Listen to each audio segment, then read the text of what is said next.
replace, don't just remove. Trying to remove a habit without replacing it is like trying to pull a weed from your garden and leaving the soil bare. Even though something else grows in its place, and often it's another weed. Nature abhors a vacuum, and your behavior is no different. If you want to kill a weak habit for good, you have to replace it with something stronger, something better, something that serves the person you want to become.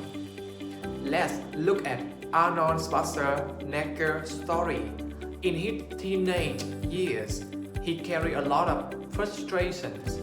Growing up in post-war Austria with a strict father and limited opportunities, he needed an outlet that could have easily turned into destructive behavior.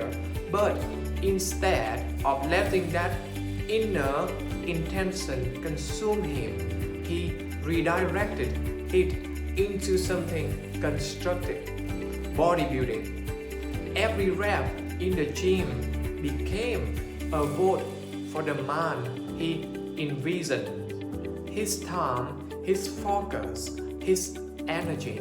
He replaced idle hours with intense training. And that replacement didn't just change his body, it shaped his mindset and ultimately his entire life.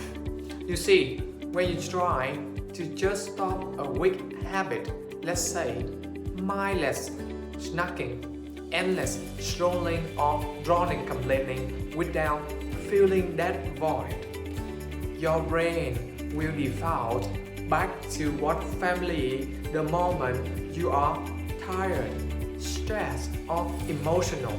That's not failure, that's a human design, but it's also something you can outsmart. If you scroll social media every time you are bored, don't just vow to stop. Replace that behavior. Keep a book nearby. Take a walk. Call someone you care about. Do push-ups. Write in a journal. You are not just removing, you are rewriting your pattern. The stronger the replacement, the weaker the old habit becomes. But here is the secret. Your replacement habit must feel rewarding, not just good for you, but satisfying.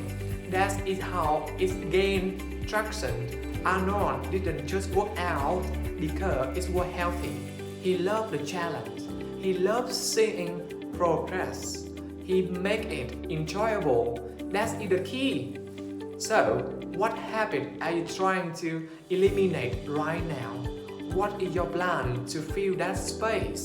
Don't just hope that the bad habit fades away.